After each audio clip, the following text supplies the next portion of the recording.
Hello, it's Phil Croshaw here, and yes, we're back again. It's Friday Live. It's 3 p.m. on Friday, and this is the second show. Hopefully there'll be more. The first show last week, I talked a little bit about what the channel was about and what we'd be looking into, and the sorts of guests we'd be having on. In this one, we're going to go a little bit deeper. I mentioned that the main driver behind this show is about what I've been doing and I've been involved in for what is pretty much over 20 years now, which is basically helping people to achieve more. I do coaching, I do training, I do mentoring, and I do all those sorts of things. And obviously in the last year, a lot more online than offline. But it's, you know, one of the things that I'm doing at the moment is something called Passions, which I'm going to talk today with my guest about. But one of my passions is helping people to achieve more.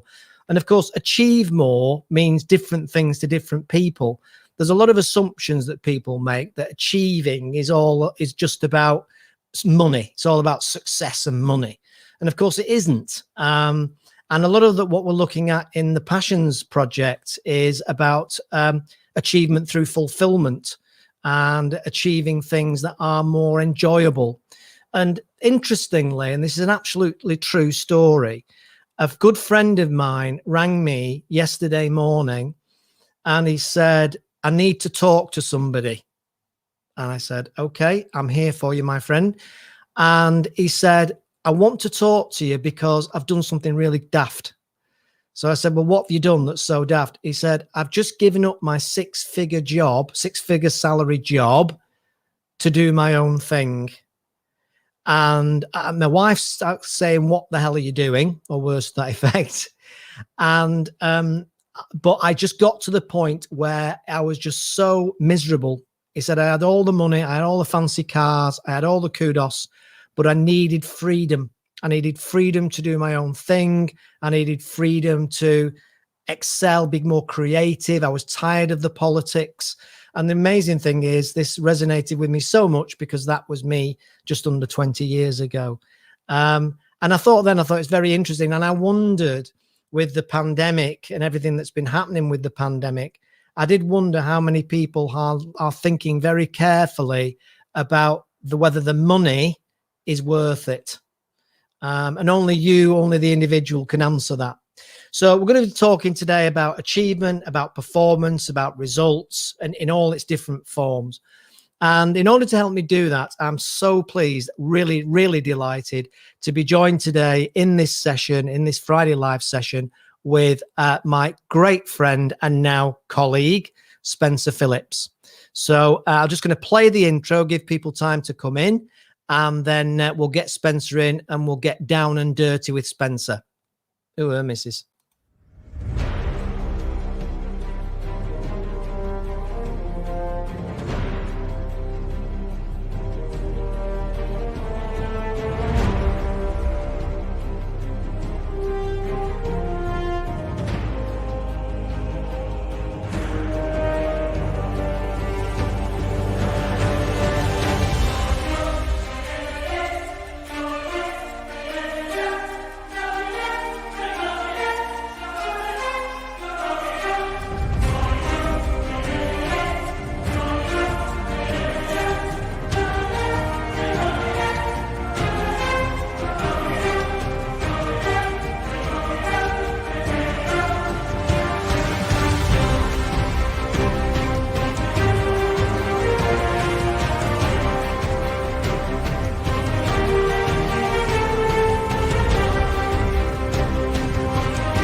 Okay, here we are live on Facebook, LinkedIn, YouTube, multi-streaming like we do, all the jeopardy. Spencer and I haven't rehearsed this at all, so anything could happen at any point in time, including his lovely massive dog could jump on into the set, which is great because then it'll go viral. So that's good for us anyway.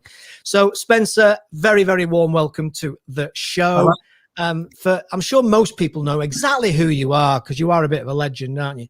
But you tell everybody who you are and what it is that you do. Wait, can I just say that's the most impressive countdown I've had since I had to get Elton John on stage at the London Palladium. So I was running, and Phil Croshaw on a Friday afternoon. I mean, come on, the big thing on Friday afternoon was previously serious jockeying with Steve Wright, and now we've got Phil Croshaw into Steve Wright serious jockeying. I mean, come on, this is as big as it gets. What can I say? Hey, I'm impressed. Good to see you, though. Yeah, and great to see you too. So, gosh, where do we start? I'll tell you where we'll start. I'll just mention the story about how we met and our journey in summary.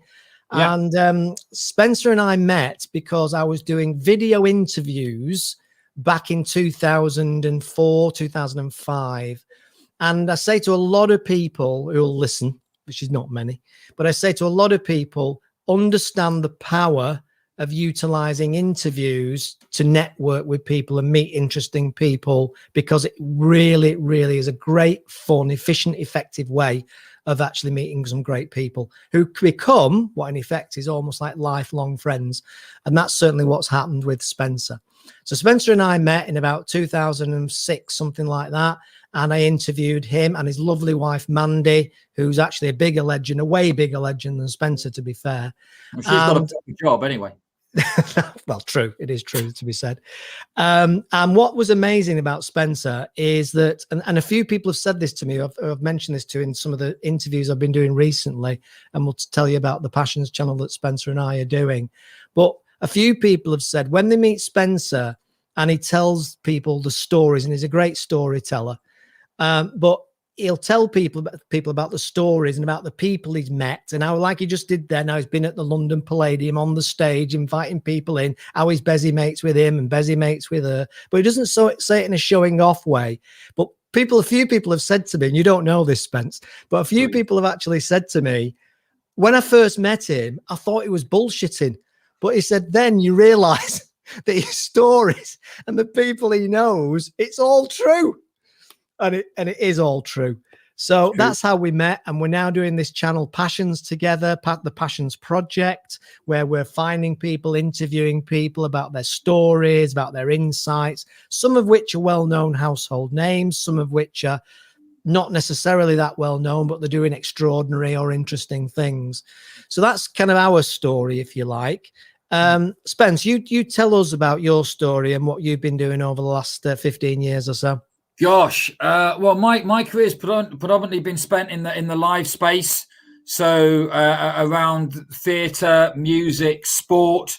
So I've worked at Ticketmaster. I worked with Really Useful Theatres Group, where we relaunched the London Palladium back into its variety model, taking it back to its roots. And as I say, we brought the likes of Elton John, Stallone, Coldplay, Bon Jovi, all those types of big bands and artists came back to perform at the legendary theatre there. I work with Formula E in the new era of motorsport, electric motorsport. So working with those guys, and yeah, my job has always been in and around the sales and marketing arena, the product launch, the new launch, and from that's 30 years of meeting people and building relationships and business relationships, all based on trust and taking projects forward on that basis. And for Passions,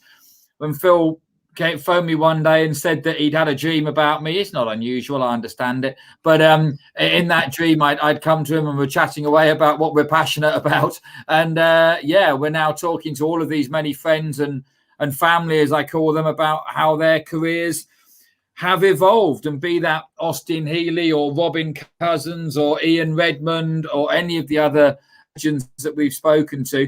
It's about their journey, what they've been on and how they've got there, both good times and bad.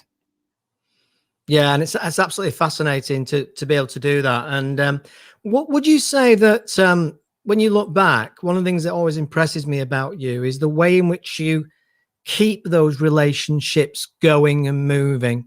And so many of the people that I've met through this Passions journey have known you for many years, and that's something that does stand out. Do you make an extra effort to stay in touch with people and to keep those relationships going, rather than they're useful to me now and then I'll ignore them for 5 years? Yeah, no, I mean, you did a great interview with Paul Robinson. I mean, gosh, what an amazing career Paul's had, running Radio One, talk radio, obviously global head of television for Disney. I mean, amazing career, and he continues to have. I met Paul when I was 16. He was letting me play the adverts out on overnight radio at Chiltern Radio when he ran that. Paul McKenna. Remember that name? Paul McKenna was the breakfast DJ at Chiltern at that time. Yeah, I learned a lot from Paul, but yeah, you're right. I do stay in touch with people. I make a conscious effort to, and in the modern world, if you want to call it that, through LinkedIn and Facebook and Twitter and all the other mediums now, there's sort of every opportunity to do that and stay in touch with people. And on the charity side of things, and I work on my charities, everyone knows when I'm phoning, I want something, but I also make sure that I don't just phone people when I want something. And so, you stay in contact with them. But I'm also interested in people, as you are. As you said, you do what you do because you're interested in people. So, when we go to our socially distanced drink later in our local pub, I'm interested in what people's week has been like. What have they been up to? What have they been doing? And plus the fact, when we're out together, everyone likes Mandy more anyway. So naturally, there are always people to talk to. Well, it used to be Mandy that they like more, and we all know that. Okay, yeah, including me, of course. Absolutely. But now even Mandy's got competition, hasn't she? With a certain furry friend that you've brought into the fold very recently. Yeah, we have. Tell us about your furry friend.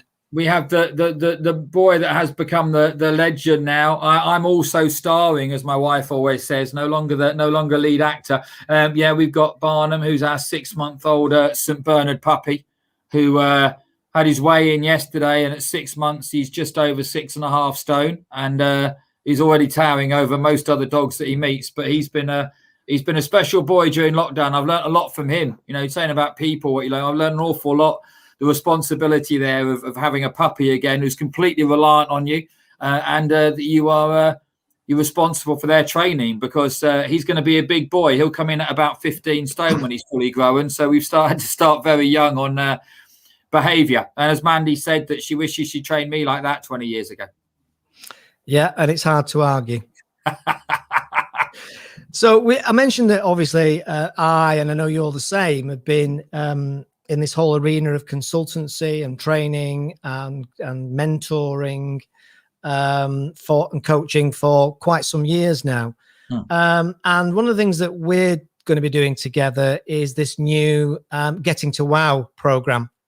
And I'm not going to go into it in detail now. I'll do it on another show. But Getting to Wow basically is a program range of different things that are going to be coaching, training, mentoring, and consultancy based, that at the heart of it will help people to achieve their wow. Now, I think it's fair to say that we all know instinctively, we all know what wow is, a wow feeling. And the interesting thing for me about the word wow is that it can be as big or as small as is relevant at the time. So it can be personal as well as it can be work or work related. So you can have a wow moment when you get the all clear from cancer. You can have a wow moment when you realize that you thought you had COVID, but you don't have COVID. You can have a wow moment when you do a brilliant presentation that you were frightened of doing for 3 weeks before, but then you go, wow, I did it. Wow, I achieved it. And most of us have either said that to ourselves in our heads, or we've said it out loud at some point. So that's why we call it about getting to wow. So I've put together like what in effect is like an A to Z of getting to wow, which will underpin a lot of what we do in our work over the coming weeks, months, and years. So I'm just going to cover. I'm not going to do it in alphabetical order, but I'm just going to cover a few of these things with Spence now and get his insight and his perspective on these particular areas and their importance in terms of achieving something and getting to wow, in essence. So I'm going to put you on the spot, first of all, Spence, a little bit. So what, from your point of view, can you remember, and probably there's a lot, can you remember any wow moments that you had So, where you thought, I mean, an example I would give is Giles Cooper, who we interviewed for Passions. And I asked Giles this question, and Giles said he remembers exactly one of his moments when he was in the royal box with the royal family at a Royal Variety Performance event, and he just said to himself, "Wow, how did I get here?" What is anything that jumps out at you for you about a wow moments? Oh, do you know what? There's too many. And what I would say about wow moments is, do you know what? Soak it in. And if you feel you're having one of those moments, enjoy it, sink it in, remember it, absorb it. Try to remember, photograph in your mind exactly how you feel and why you feel that way, because there's so many times that you have a moment and you don't embrace it and you don't remember it as well as you should, and then you don't learn from it. You don't remember then what really are those moments. So I can remember, moments. I remember we brought Jerry Lee Lewis over from America. And one of the guys who brought him over, you interviewed, Rocco. And we're in a dressing room with Jerry Lee Lewis. And I've got Robert Plant. I've got Ringo Starr. I've got my old boss, Lord Lloyd Webber, all in the dressing room chatting, a bit like we'd all chat down the pub. And you're sitting there and you're going, remember Sesame Street, and they said one of these kids doesn't belong here. And I'm stood here going, this is something special. All these people know my name, if nothing else. But yeah, and then also and on the other extreme, I've spent a lot of time in and around the world of wildlife, and I think the moment that always stays in my mind, I fell in love with gorillas when I was 5 years old, and I was privileged enough to be associated with organizations such as the Aspinall Foundation and also the Gorilla Organization, where I'm trustee. And I remember we were taking gorillas back to the Congo for release in 2008, and we did a trip. We took the Daily Telegraph out to talk about what we were doing, and we walked through the Congo jungle, and we got to a certain point, and I saw gorillas for the first time in my life that weren't in cages. And I remember just crying and looking around me, and everyone around me was in tears because no one had seen that before. And that was as a result of the work of the foundation, what they'd achieved. And we were lucky enough to witness that. So it doesn't have to be a big moment. I'll do a name drop here for you now. I feel I always loved them. I remember the late 80s having a coffee with George Michael. And I remember George Michael chatting away about what success was, and him saying that it didn't matter how big a success you had. Everyone always compared it to like your Wham or your George Michael or what have you. That's like what success means. And he said, I remember being the best local band was success. Getting a gig was success. Playing a pub was success. Your first Top of the Pops was success. And he just touched those touch points of what success meant. And you kind of listen, and then you remember years later how important those lessons are. So fortunate and wow moments now for everybody. Gosh, it's getting out again, isn't it?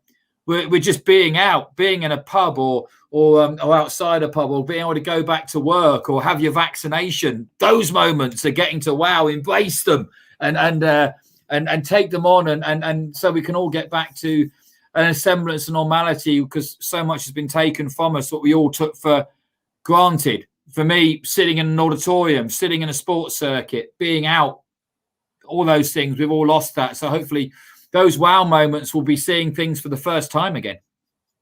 Yeah, and that's a really good point, actually, because it does demonstrate how those wow moments are transient and they're relevant to the particular time in life.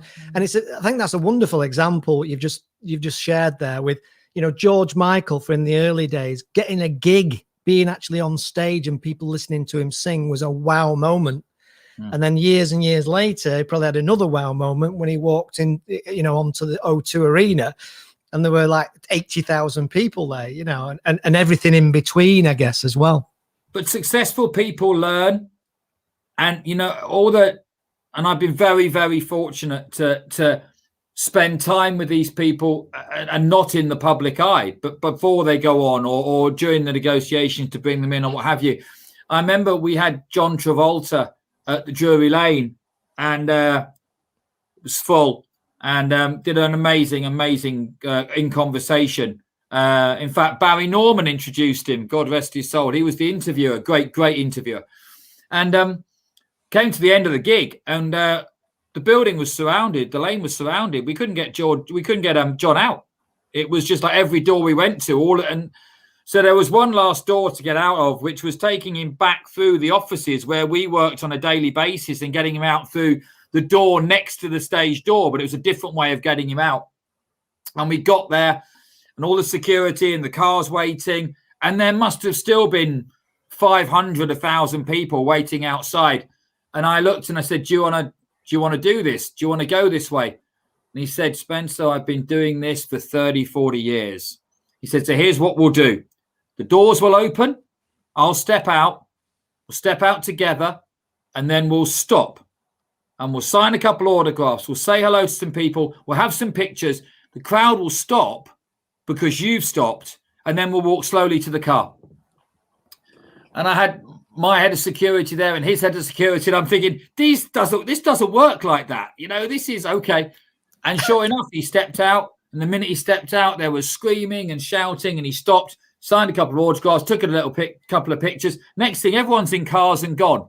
But he'd learned, running wasn't an answer. Trying to climb over a barrier wasn't an answer. This is how you learn. And he looked so brilliant when he did that. Tom Cruise often does it. He goes and stops and talks to people. So it keeps everybody calm when he arrives somewhere, when he's leaving somewhere. He's got it down pat as well. You often see him in Leicester Square when he's having his pictures taken with the fans. And it's those moments that fans and customers, whatever, remember when you've learned from your experiences and you're in control, or you feel like you're in control, you look like you're in control.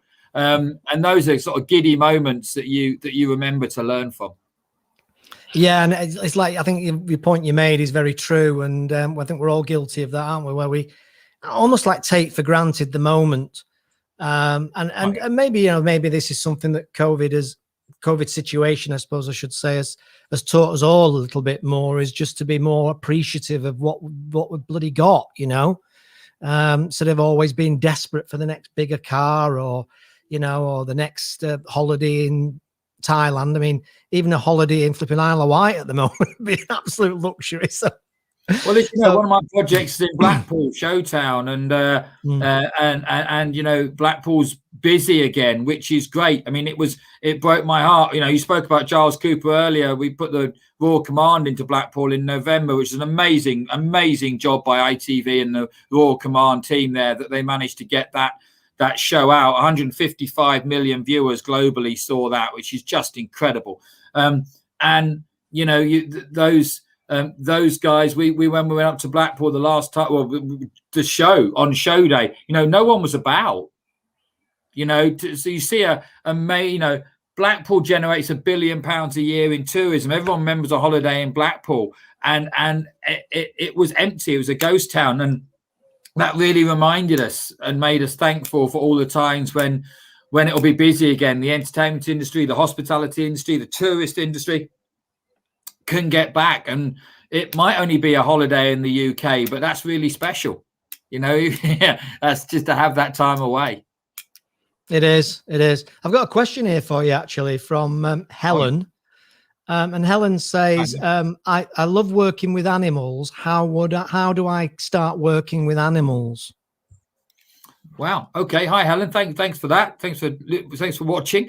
A variety of different ways, depending what you want to do, really. If you just want to be in and around animals and working with them, be that farms or zoos or wild animal parks, the easiest and best way is to volunteer. That's how most people get involved. We've interviewed people like Giles Clark, who you'll know from Big Cats About the House, and numerous, and Jane Galton from Cheetah Conservation Fund, and Gillian Miller from Gorilla Organisation, and the legend that is Ian Redmond, probably the gorilla expert on the planet. All of them started volunteering be that with a charity or be that with an actual wild animal park. And you get to, if you're lucky enough to get in to do that, you get to muck out the enclosures, and you work your way through to, if you eventually want to work with the animals, through to trialing out as keepers and things like that. But volunteer for somewhere local, and that's the really great experience. And it might just, maybe the other way is volunteering, and you can do things with the charity. So you go onto the marketing side or the leaflet stuffing side, whatever it may be, but you're in and around the park, and they learn to trust you and get used to you, and you can work your way through that way. Yeah, that's a brilliant one. Actually, it's reminded me, with her asking that question, it's reminded me that at the moment, Spencer and I are just in the process of organising some panel discussions around our Passions project. And we're delighted to say that everybody's been very supportive of it, where we'll get together people from, one's going to be on music, another one's going to be on conservation, and there's a few more in the pipeline. But the moment yesterday when I had a moment of I just found it really comical, is when I was asking, you mentioned him there, Giles Clark, about his availability for one of the dates. And he came back very serious on WhatsApp, very seriously on WhatsApp, and said, "I'm not sure if I can make that day because I might be walking elephants in Zimbabwe." And when I think about all the years, Spencer, that I've had these, I can't do it because my wife's cat needs to go to the vets. Yeah. Or what is it? Or what is it the kids say? The dog ate me homework. Yeah. All those like BS. Well, you couldn't make that one up, could you? I might be in Zimbabwe walking elephants on that day. So you talk about wow moments. I remember when hopefully anyone watching will have seen Big Cats About the House. It was filmed at the Big Cat Sanctuary, and we hand raised 2 cats. One, Maya the Jaguar, who went on to, I think now 30-something million downloads of watching Giles teach Maya how to swim. It's something amazing. And also Willow the Cheetah Cub, who's gone on to international stardom as the team mascot for DST Cheetah in Formula E. I remember I was at the sanctuary one day, and I was just hanging out, as I'm lucky enough and fortunate enough to do these places. And I saw Maya had climbed this tree. She can't have been more than about 2 months old, 3 months old, maybe. And she was at the top of this tree in her enclosure, and she clearly couldn't get down. And so I thought, right, okay. And I'm kind of the only one about at the time. So I knew Giles was in a meeting, and I knocked on the door and I said, "Excuse me, I think our Jaguar's stuck up a tree." And Giles went, "Excuse me, guys," and got out, and he climbed up the tree, and as her mother would do, and encouraged her and helped her climb down. And that was another one of those kind of wow moments, I guess. We're going, it's not a bad way to spend your life. But that was another moment where Giles spent his day getting Maya to climb down a tree. Yeah. Oh, they're just wonderful, those things, aren't they? They enrich life, these things, don't they? And, a lot of what we're about in the Passions Project is about stories. And a lot of what we're capturing with from all these people, and it's one of the things I enjoy. I wouldn't admit it in public, albeit I've just admitted it live on air. That one of the things I love when I talk to you is about the stories, because there's never a shortage of stories. Even during lockdown, there's never a shortage of stories with you, sir. So but it's interesting, Phil, those wow moments again, with the animal side of things, and we spoke about Barnum earlier. There are thousands and thousands of dogs that are ending back up in sanctuaries and what have you, because and dogs' homes, because people can't look after them. It was a good idea to get a dog, but it's not so much of a good idea 6 months later. It's tough. So again, there's lots of opportunities where people need volunteering at dog shelters and what have you, because they're absolutely inundated with dogs at the moment that which need rehoming and need looking after. But no, so that's been most of my stories during lockdown have been around Barnum and the madness and the chaos of that. But no, there's always a story. And a lot of people we've spoken to, they've forgotten, talking about getting to wow moments, they've forgotten a lot of the stories that have happened to them. So this is also bringing those stories back out, that people can hopefully learn from and employ in their day-to-day lives. Because these people we're speaking to, whether they're famous or not, have all been on some absolutely incredible journeys that have taken them to the good, the bad, and the ugly in the world of business. That's right. Well, talking about stories, I did actually I've lined up a clip of just a short clip from an interview that I conducted with your very good friend Ian Redmond, who you've mentioned. And great guy. The interview, I checked it this morning, Spencer, and the interview was 1 hour and 25 minutes. And I can honestly say it felt nearer 10 minutes. Yeah. And for those of you that don't know, as Spencer mentioned, Ian Redmond is one of the absolute leading authorities on conservation, with particular reference to animals and gorillas and such like. Gorillas and elephants, yeah. Yeah. And really great guy, but fascinating to watch. A bit like David Attenborough in a lot of ways, and fascinating to watch and listen to. He's one of Sir David's best friends. I was privileged enough to host a birthday event at the Savoy for Sir David Attenborough, which Ian was very much involved in, and we raised money for about 12 charities that night. But Ian was on stage, and I was privileged enough to be the host, where we took Sir David through his life, and we actually had Virginia McKenna there, Brian May was there, and Ian. Jane Goodall sent a film in, and we talked to David through his life with all those people, and Ian's been an intrinsic part of that. Ian's actually the guy. I remember 1974, where Sir David is sat with the gorillas. Well, it's the fact that Ian was there, and Ian was working with Diane Fossey, and was his best friend. And one of his best friends was Digit, the mountain gorilla, and because the gorillas saw Ian, they all came to this spot, and Ian turns to David and went, "Get in there now." And so David sat there, and that's how that amazing piece of television came about. Wonderful. Okay, well, let's just watch this clip then, and we can have a quick chat about it once we've watched it. 3 C's of human nature. And the first one we've just been talking about, curiosity. I'm a big fan of Rudyard Kipling's writing, and you'll remember in the Just So stories that the elephant's child has an insatiable curiosity, which Kipling spells satiable curiosity, because he's mimicking a child's inability to say insatiable curiosity. But that's what we're all blessed with. And what we tell our kids, learn about the world, go out and be curious. And when you see something for the first time, what are you going to say? "Ooh, look at that. Ooh."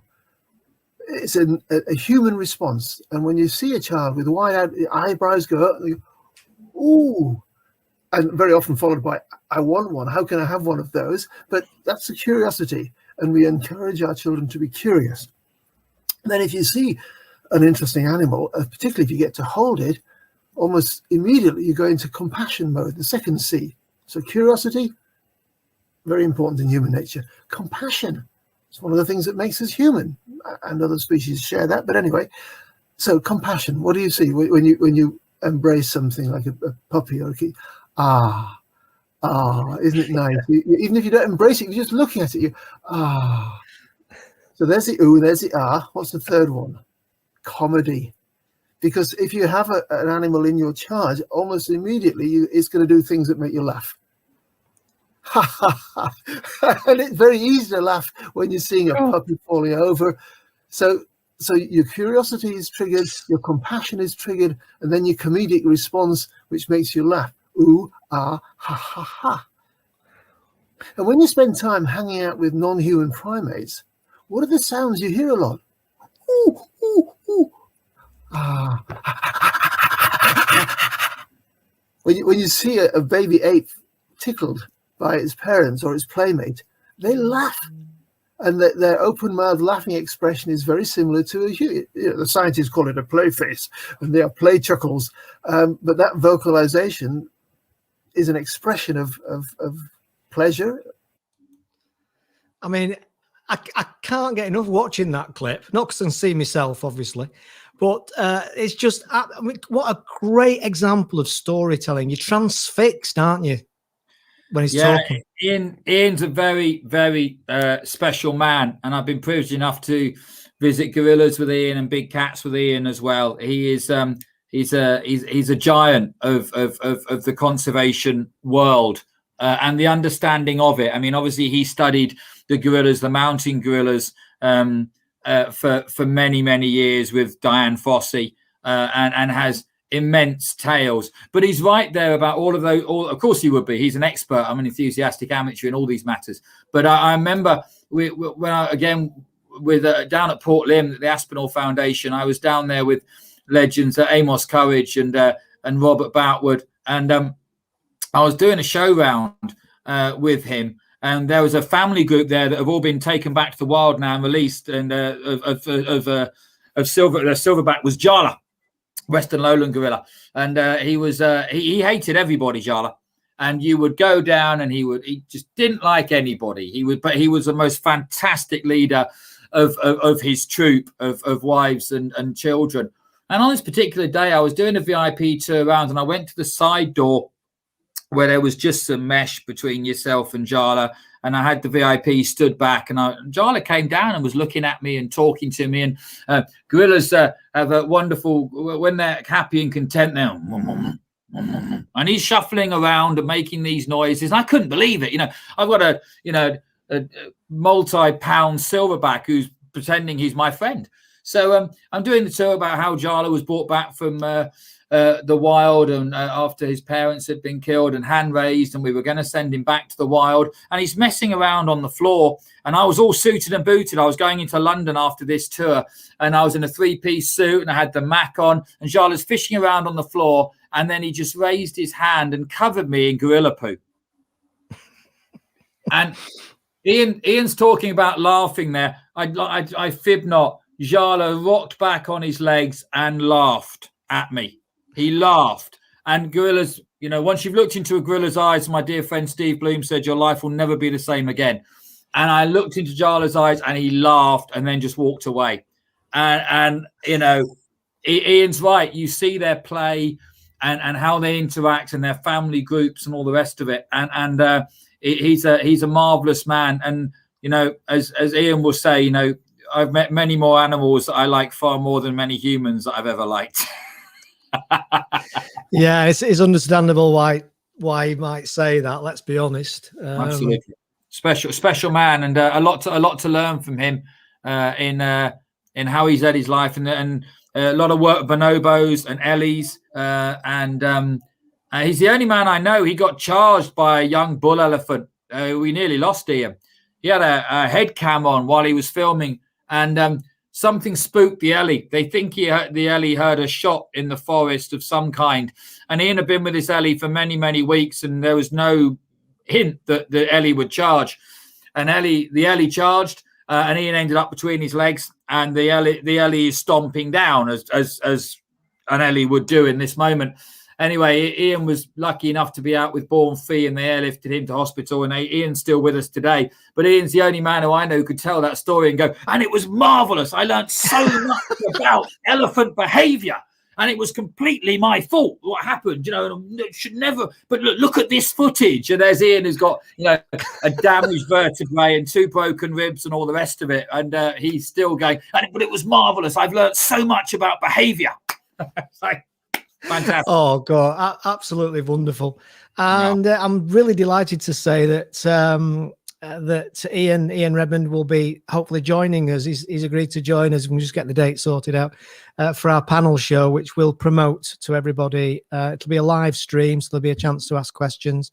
And anybody that's interested in conservation or wildlife really need to be watching that. And I know I would say that, but I can assure you, I think it's going to be an absolute joy to watch. What's the situation really? What's the situation with the COVID impact, Spencer, on obviously the big cats particularly, and the gorillas and the wildlife? What's been the impact of COVID on them and their lives, shall we say, in the last 18 months? Yeah, huge on so many levels. Everyone's open again now, which is great. If you're an establishment that's open, which you can visit, and please do. go back and visit your wild animal parks and your aquariums and your zoos and your farms and all that kind of stuff, because they're vitally important in breeding programs and release programs and protecting so much wildlife. On an international level, COVID has been decimating on so many different levels. Obviously, from no tourism, so no one's been able to visit the let's say the gorillas. The local community with no tourism is effectively starving and is struggling for food, and so it's a never-ending cycle, really. When people have no food, they need to go out and lay snares to catch food. They don't want to catch, let's say, a gorilla. That's not any interest to them, but gorillas can get caught in the snares. So that's a huge problem there. So it's been decimating, but wonderful work from organisations such as Cheetah Conservation Fund, where we're desperately trying to stop the illegal wildlife trade, who are decimating the cheetah population, through to the gorilla organisation, who are helping farmers and to regrow crops and get people work and money, so that then we can protect the gorillas as well within their environment, through to the Big Cat Sanctuary with their breeding program. They're all doing amazing work, and if anyone can support a charity and pick their favorite animal, it's a good time to be doing that, because we're on the way back, but it's a long road for many of them, but there's hope. There's always hope. Very true. I've got another question here for you, actually. Okay. Amazing as it might seem. Yeah, exactly. It's from Daniel. Sorry? Is it my tea time? It's your tea time, yeah. It's from Daniel, and Daniel says that I'm a Formula One fan. I've just started to get interested in Formula E. You mentioned Formula E at the start of the discussion. Yeah. Do you think Formula E will get to the same size of audience? I think he means same size of audience as Formula One. That's what he means. We're getting there in Formula E. We've just hit season 7. It's now officially endorsed, recognized, is an FIA championship. So it is the same as Formula One in terms of an official championship. Certainly, it's one of the futures of cars, electric, and that really is why it's been able to attract so many manufacturers, because they're selling cars from it. And if you look now, Porsche and Audi and BMW and DS and Nissan and so many wonderful manufacturers are in Formula E, which is great, because the technology you're seeing on their cars is the technology that is on the cars that we're now driving as electric vehicles. It's got a wonderful audience base. It's a audience from 6 to 60, which is great. It's on BBC Two now, so that will obviously encourage people to be able to see that and be able to access it easily for the championship. They're racing in the most glamorous, wonderful, evocative circuits in the world. We'll be racing in London this year, New York in this year, Monaco this year. We race in Paris, we race in Rome, which is all wonderful. So it's got so many good things going for it. A lot of drivers who did race in F1 or have raced in F1 are racing in Formula E now, which is also great. And also the other series that have come about from Formula E. There's Extreme E now, which is the amazing 4x4s that are racing. We're racing in the desert a couple of weeks ago, about to race again shortly, which is fantastic as well. And Lewis Hamilton and Jenson Button and Nico Rosberg have got teams in Extreme E. Alejandro Agag, the mastermind behind all of these things, is ever expanding the electric world. So yeah, I really think it's got a wonderful opportunity. It's in its infancy now, but a good audience, good cars. It's exciting. It's street racing. It's exciting, which is the other big thing. Quali and race are on the same day, which is also good. You haven't got to take up a whole weekend. And when we can all go back and see racing again, it's very, very cost effective to go and see a Formula E race. It's a street circuit, so it's good value. So hopefully in the UK, the London race, fingers crossed, all will be good, and we can hopefully have fans there. That'll be marvelous if that could be realistic, and people will be able to see it firsthand. Yeah, and we might actually be able to meet up in person again after all these years. He's interviewed Sam Bird for us. Yes, the Jaguar driver, dear friend, and had a great podium in Rome this weekend. In first race, Daria, the first one, and then a great weekend in Rome this weekend. Jev from DS Techita taking points and a podium this weekend. So it's been exciting times. And you've interviewed Keith Smout and Mark Preston from DS Techita, back-to-back world team and driver champions. So a lot of business lessons in there. You want to hear some wow moments? Those are the interviews to listen to with those guys. Yeah, absolutely, and they are on the Passions Project channel on YouTube if you want to watch those. And there's also, there's a wow moment. I was sat in Monaco on the team boat in 2019, and we had this super yacht. It was what all the business meetings are being held there. It was phenomenal. And Keith's a legend of Formula One, and he ran Niki Lauda's team in Formula One. And he's got some great stories about everything. And we were sat there, and out of nowhere came this. The sun was blocked out basically, and in came this yacht, which was 3-4 times the size of ours. And Keith and I was sat he doesn't drink, so he was having a cup of tea, and I was probably having a glass of something. I was sat on the front of this boat, and Keith said to me, "There's a lesson for you, kid." And I said, "What's that, Keith?" And he went, "There's always somebody with a bigger boat."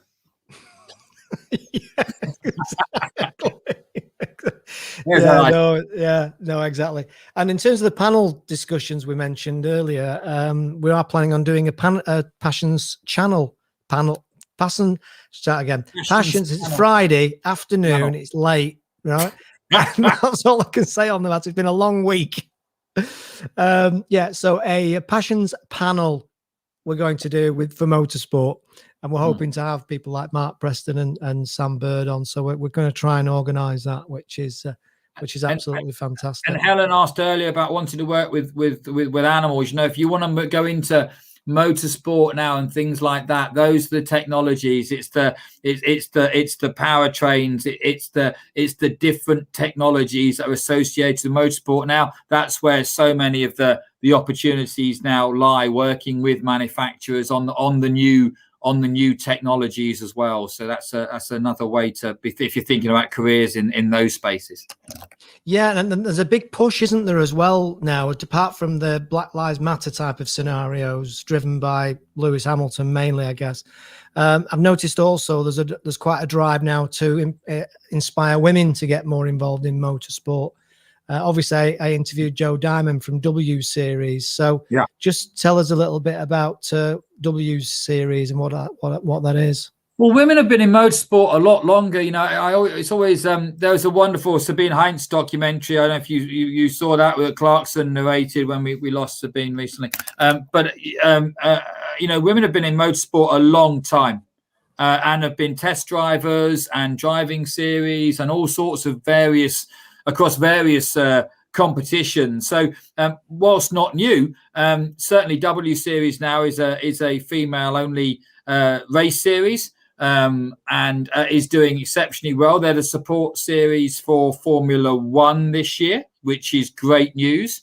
And in Extreme E, the teams are one boy and one girl as well. So that's also, you've got the co-driving there on the Extreme E series. And a lot of the drivers who are in W Series, and they're going across and moving across the various other series as well. So W Series is fantastic. It's highlighting women in sport, women in motorsport, very focused on bringing through the youth of that as well, getting girls interested in sport and focused on sport and driving as well. And Jamie Chadwick and many, many other great drivers in that series. And that's growing. Be fantastic for them to be the support series for Formula One as that goes around the world. And it's funny when you look behind the scenes in motorsport from all the other disciplines as well, marketing, sales, social media, commercial. You know, there's lots of wonderful colleagues that I have that are women across all those disciplines. So it's motorsport really has embraced and continues to embrace that equality of people across all the disciplines of life. I also noticed this morning, actually, it seems small, but I think I noticed it. The practice, the Formula One practice session, the first one this morning that I grabbed in between working hard, just so get that one in, that I managed to put on in the background at one point, and it was actually a female commentator as well, which I've not heard before, actually.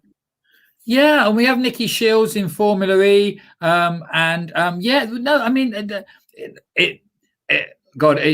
you have to be so careful now with your wording, don't you? Yes.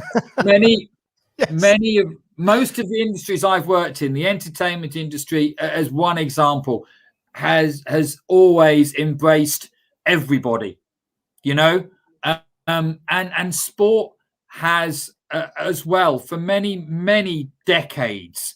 I think something like motorsport is traditionally seen as male-dominated F1.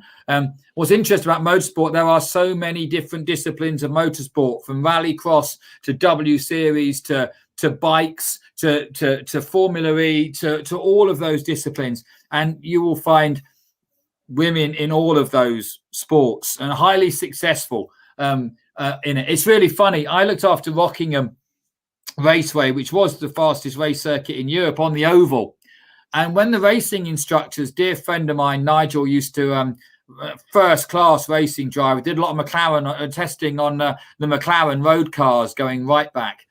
And when you do the obstacle courses in race cars, Formula 3s, Formula 2s, something like that, and you've actually got to do more than one thing, and you've got to go through cones and then stop and start and do all the rest of it, Nigel will always take a bet with everybody, and he'd always bet the girls would win.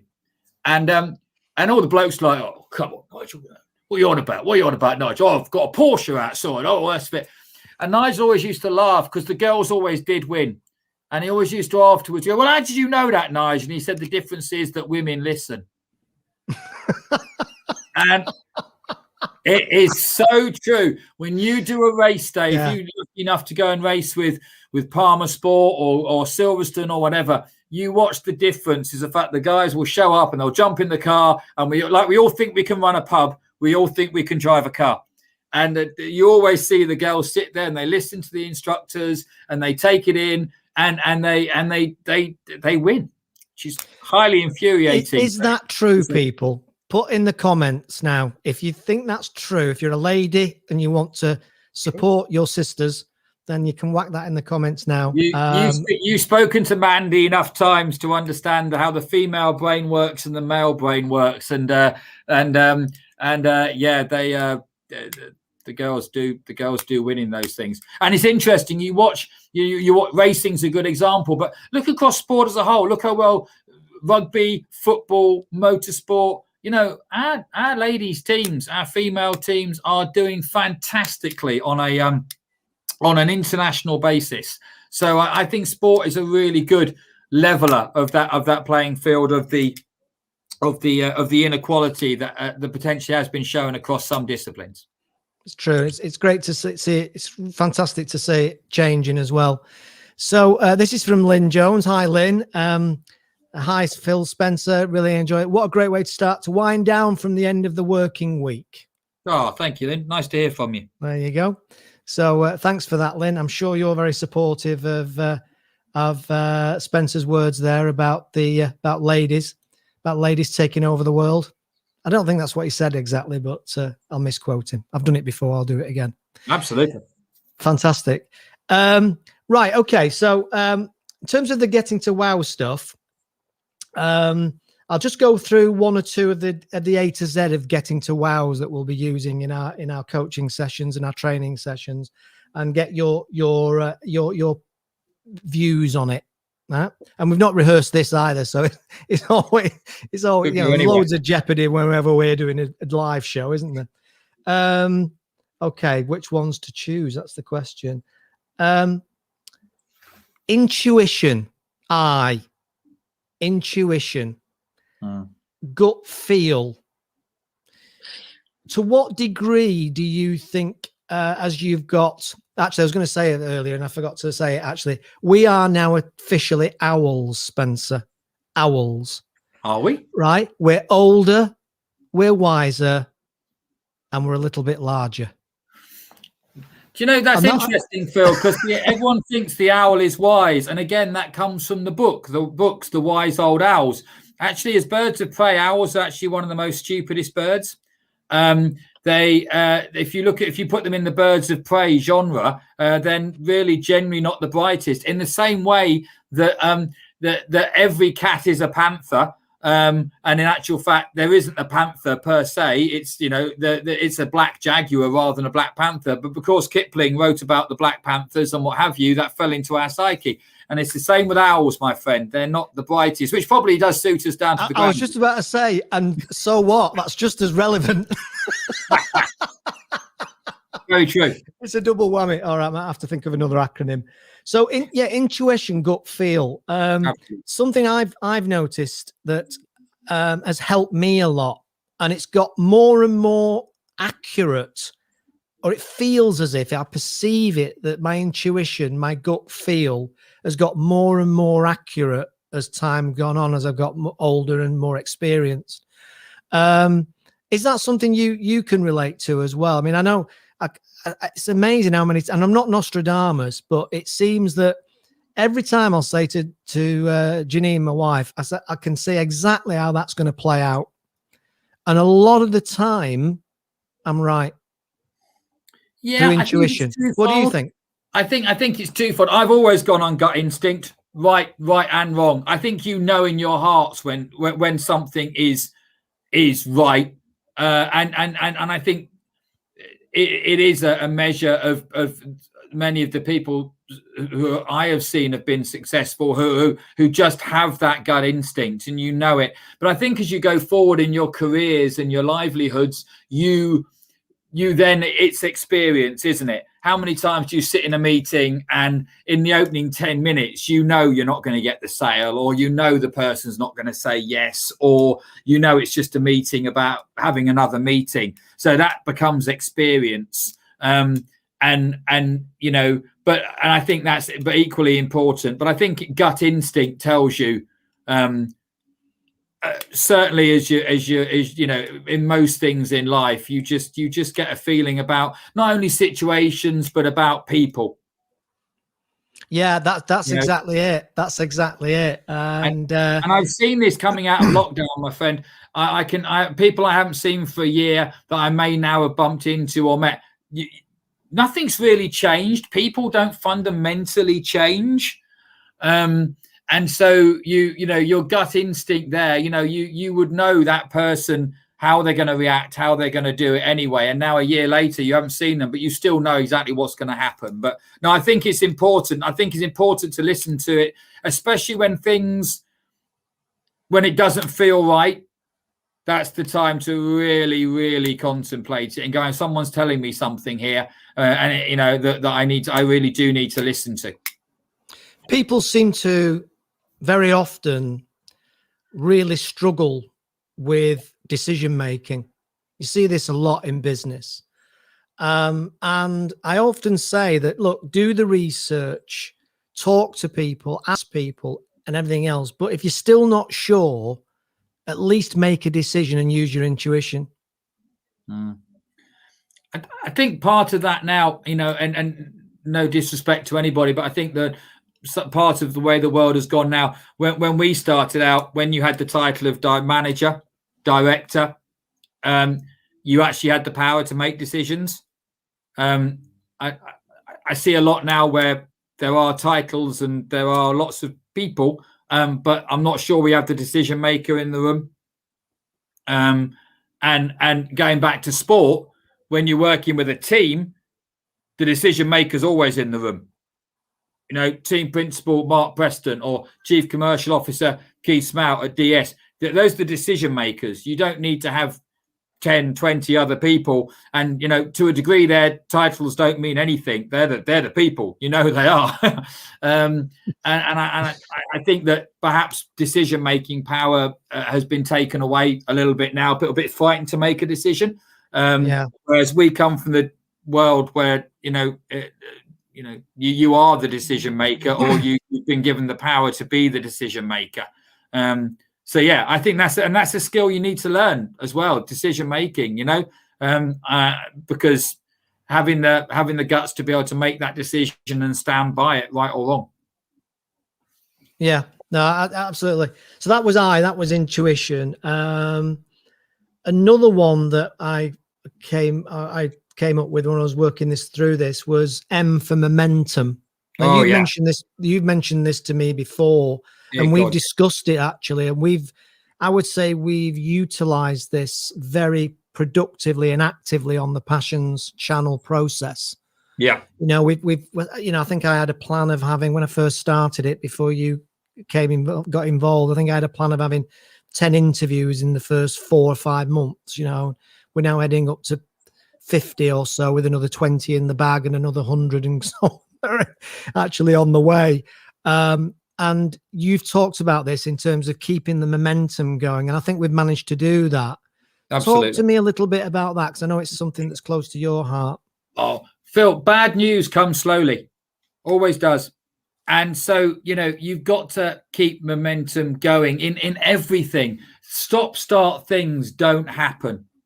You've just got to keep bashing away at it. And, it doesn't matter how small the task is, booking the interviews, whatever you need to do, it's rolling your sleeves up and just doing it. It's not about having a meeting and thinking about it and analyzing why you're doing it. So momentum is absolutely critical. I've always found in everything that you do. And, it doesn't have to be perfect. It doesn't have to be right. It doesn't all have to be in place. It never will be on day one. But so often you sit in situations where people are going, oh, if we can just get all these things lined up, then we can do it. Those things being lined up aren't stopping you doing it. You've got to keep that momentum going. People lose interest quickly the longer things take. The too much planning and too much whatever, whilst it needs to be part of what you do, it shouldn't hold up the actual action and the activity of what you do. And that's what's been great about getting Passions off the road, my friend, because at the end of the day, everyone's just throwing themselves into it. We've got the interviews, you've done the interviews, they've gone out, they've had good reactions. And the fact we're phoning people up or reaching out to people and saying, we want to interview you because, and we can do it next Thursday, boom, it happens. You start going out to people and saying, I'd like to interview in 3-4 months' time. What? Oh. And I'm seeing it already. I had a couple of meetings recently where people are saying to me, yep, Spence, we're going to take this project on. It's going to be happening. But, diaries are a bit mad for the next 2 months. Never happen. Never happen. Because there'll be no momentum between now and 2 months' time. You'll think about it in 2 months. Never gonna happen. And so you've got to keep that momentum going. All over the papers last weekend, you'll have seen my old boss with the refurbishment of Theatre Royal Drury Lane, which has kept going and kept going and kept going. There would have been a million reasons for people to say, let's stop, let's halt, let's not keep going, but they did keep going, and that's why the theatre will reopen and will be a wonderful building for future generations to enjoy, a wonderful legacy for everyone that's made that happen. But yeah, momentum is everything.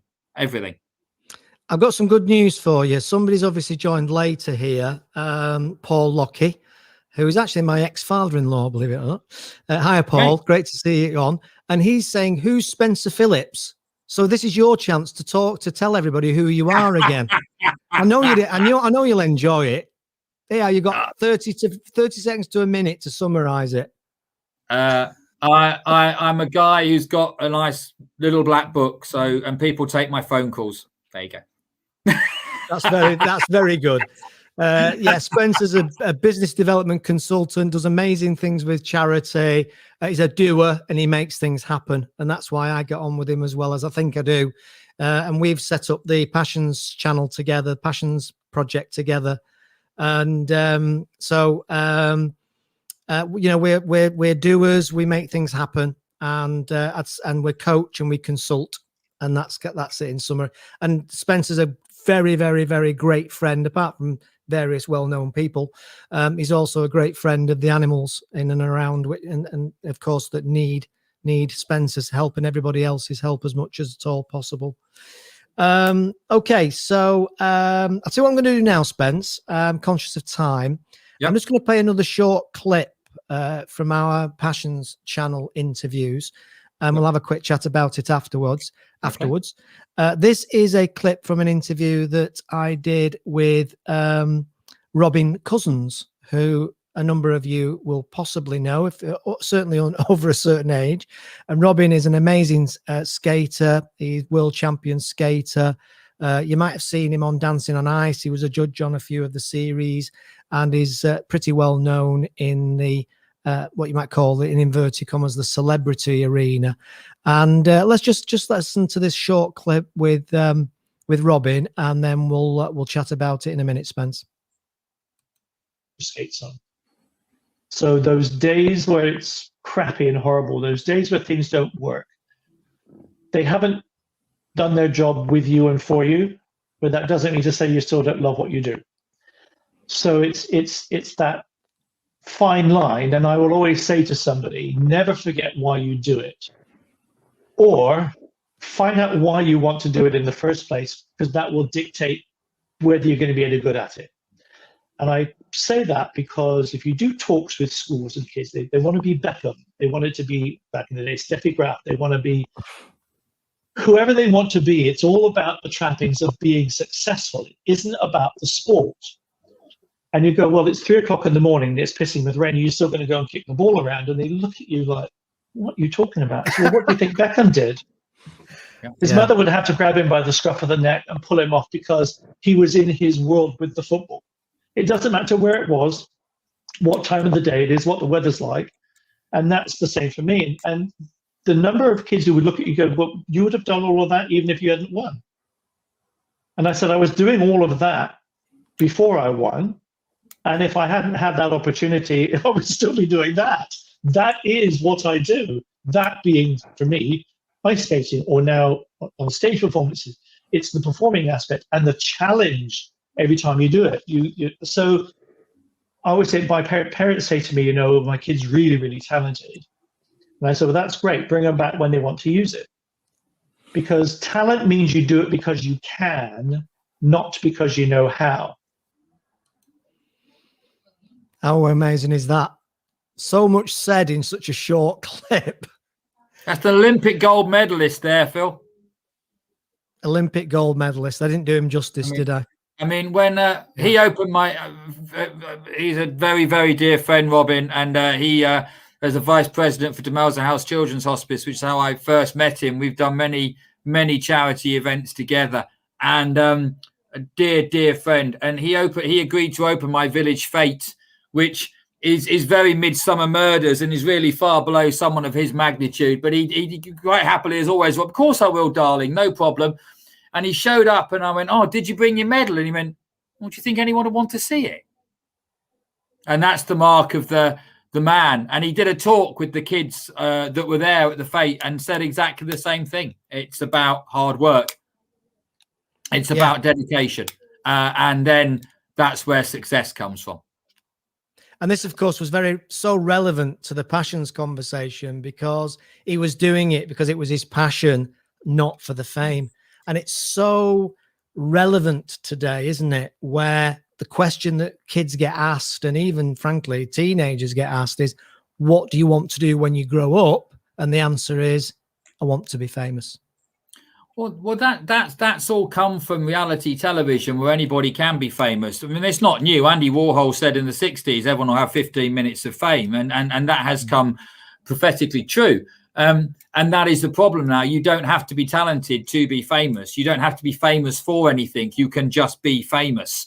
So yeah, a lot of people from the industries I've worked in, when you speak to younger people, they want to be famous or they want to be like somebody who is in their sphere of either social media influence or television influence. Robin said a very, very true thing there. I can remember it was it would have been actually later. It had been 2003, and I was about to go on at a theatre and do a presentation. I don't know, 400 or 500 people, and Mandy was agreed to run through my pres with me before the show. So she was sat in the auditorium during the dress, and I walked out, and I walked my way through it, and Mandy just sat at the back and went, "Got 2 minutes, please."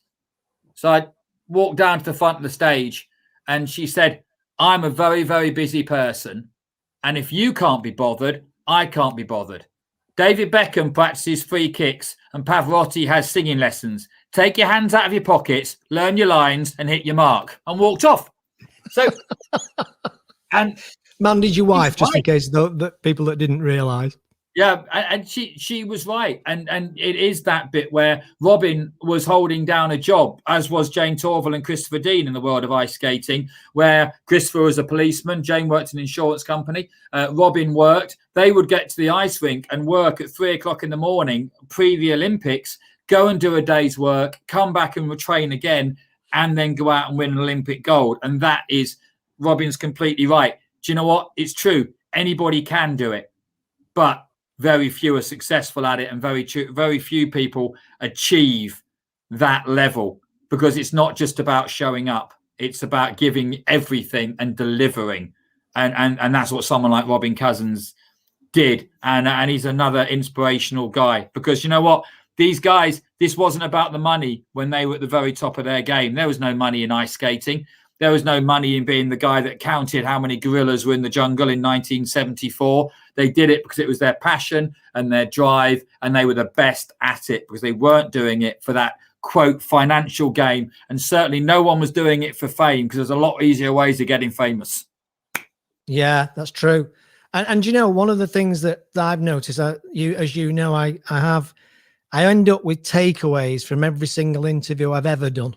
So you can imagine I've got a lot of takeaways over the years, which I find absolutely wonderful. But one of the takeaways I've got from a lot of the interviews en masse is so many of them use this word lucky so much. Oh, yeah. You know, it's almost like all my success has come from luck. Yeah. And I always challenge them on it. Without fail, I challenge them on it. Because it's almost like they take for granted the sacrifice, the work ethic, you know, one of the things I had on the Getting to Wow list, I'm just trying to see if I can see it now. Just ask. You know, the fact that they actually ask, the fact that you and we ask people, can we interview them?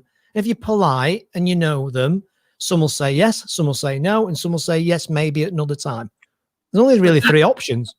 But I've been privileged, if that's the word, to work for 2 major international boards of directors, and the Americans ask for the business, and that's what, you know, and that is why America has been so successful. They're never afraid to ask for the business. It's the last thing they do when they leave the room. Well, of course, we worked together, didn't we, for a very, very large American company, and that's exactly what they were like. Did you ask for the business? Well, you can't moan you didn't get it because you didn't ask for it. You know? So and it's just not the British thing, is it? A lot of the time. Which is why when you go to New York, and it's the one city in the world for me where I still believe the kid on the street can become president, because they believe it. They totally believe that they can.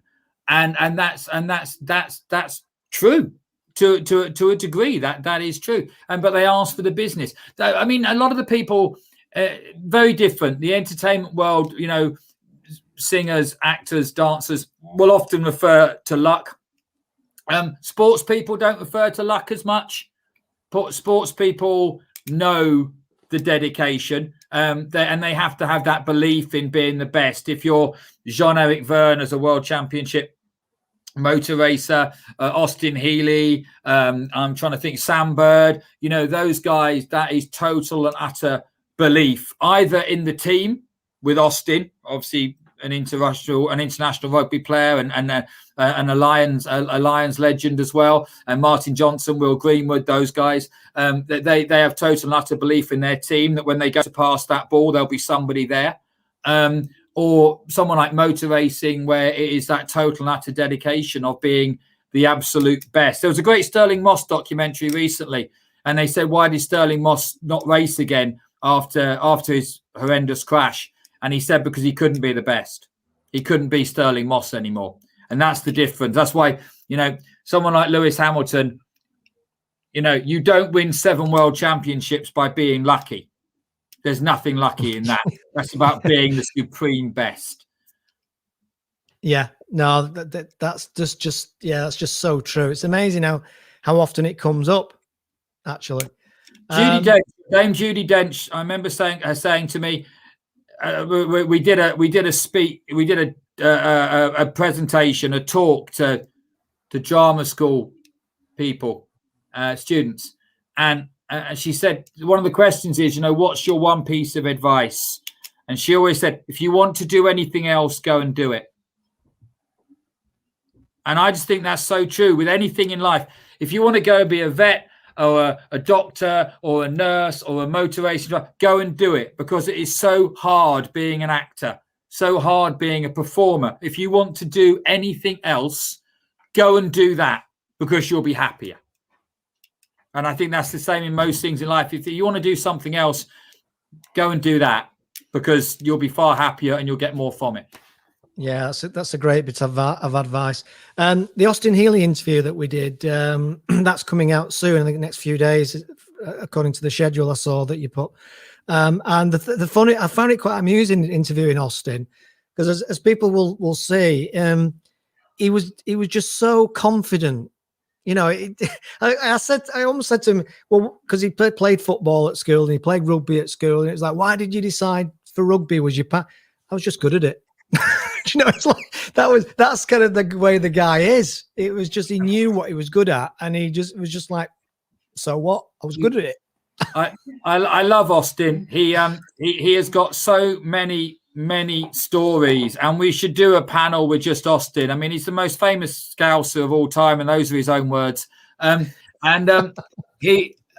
spent so many happy evenings with Austin, and rugby events. He's amazing. So much money for charity. I've worked with him at Legends, and he is absolutely an amazing guy, and has complete and utter self-belief. He has 2 moments that will always stick in my memory. Once he did a recommendation for me, to which he was really lovely, and at the end he said, actually though, I'd like to say I'd recommend Spencer Phillips for anything apart from his skills on a rugby pitch.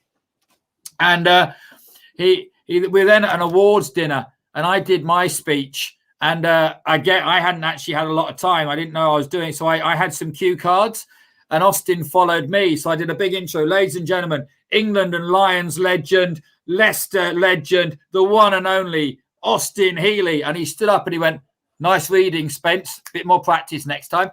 And carried on. And it was like, yeah, thanks, Austin, for that. That's the memory. But no, he's a great guy. Supreme confidence and challenges. You know, not playing in the 2003 World Cup, or you know, and then going out and being with the squad, but not getting to play. Was a huge moment. Probably England's finest utility player that we've ever had. Multi-skilled, amazing run with Leicester Tigers, and a great guy to talk to. And he tells it how it is. He really does. He does. And Paul's just saying, actually, he makes a good point. And this is quite comical, because, but as I say, Paul's my ex-father-in-law, so Paul is my kid's granddad. Okay.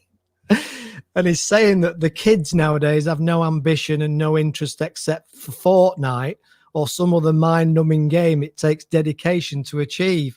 And I know what he's talking about, because my kids are absolutely never off the bloody Fortnite and everything else. And it's just interesting to see that observation about my own kids. it's a different world now. But I think the challenge is now that game playing is obviously a major part of business now. Most sports have an esports division. Now, certainly Formula E, a highly successful esports division, as does Formula One during lockdown. That has been how many sports have kept going, because they've had the virtual contests and they've had professionals playing and amateurs playing, and they've got the whole esports with the fan engagement. So, playing games actually is a career. People pay hundreds of dollars to actually watch people game. It is a career. It might seem strange to us being as old as we are, but it is. But no, I think it is a challenge, and I think engagement and getting people to experience as much as they can in life is still a key thing, and that's where getting out and playing sport again, which we can now. Please get out and play sport and do stuff like that, because that's where you learn the real life lessons. I learned more life lessons on a rugby pitch than I learned anywhere else in my life.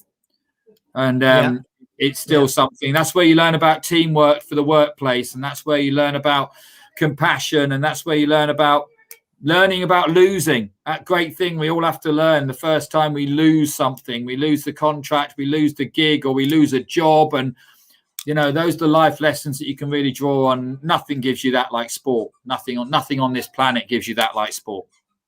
Don't get me started on 8th place trophies. Well, everyone's a winner now, Phil. You know that. You see, you get the drift. You can see where I'm coming from on that. What my perspective is on that. But again, I said about you need to learn to lose. But reality. When we got Barnum, you got to discipline a puppy, and that puppy looked at you like, but why can't I chew that? Why can't I do that? I was reading something the other day. I think it's a middle class thing where when they're not training dogs, they're letting dogs find their own pathways. That's not got a car crash all over it, has it? There you go. We need discipline. We need rules. We need to know what we can and can't do. We need to know when we've done something wrong, and we need to know when we've done something right. They're not difficult lessons to learn in life, but perhaps those lessons aren't as prevalent as they once were. When you and I did something wrong, we were told in words of one syllable, weren't we? Yeah. And I've got a new gadget now, which means I can go. There we go.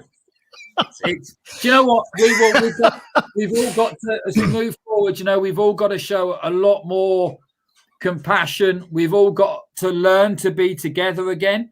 We've all got to learn how to be ourselves again as we go back out. So there's going to be a lot of lessons out there that we've all got to learn. I think we're going to all have to be a lot more tolerant. And we're going to have to be a lot more forgiving until we can get back to that structure again. Just being in the same meeting room as everybody again, that's going to be something new. We're going to have to learn some new rules. We've all learned really bad habits, and life as it is at the moment has become a habit, and that's going to change. So I think we've got a lot to learn. And for the children's perspective, it's going to be resilience. That's going to be the big thing we're going to have to really work on is their resilience and making sure they're equipped as they go through primary and secondary school and back out into the workplace, that resilience of how life will give you some knocks. Yeah. Brilliant. Spencer, what an amazing show. I thought it'd be about half an hour. We're now at 1 hour, 23 minutes. It's always a pleasure, my friends. You can cut me down. Well, I can't when it's live. That's true. Brilliant. Just keep going. What possibly made me think that we would end up talking for less than half an hour. I don't know what planet I was thinking. It's been a pleasure, and thank you to everybody who partook and sent a question in and who listened, and I'll hopefully see everybody again soon. Yeah, thanks a lot, mate. Thanks for joining it, and check out Passions Project on YouTube, and we'll see you there. And I'll see you next week for another edition of Friday Live.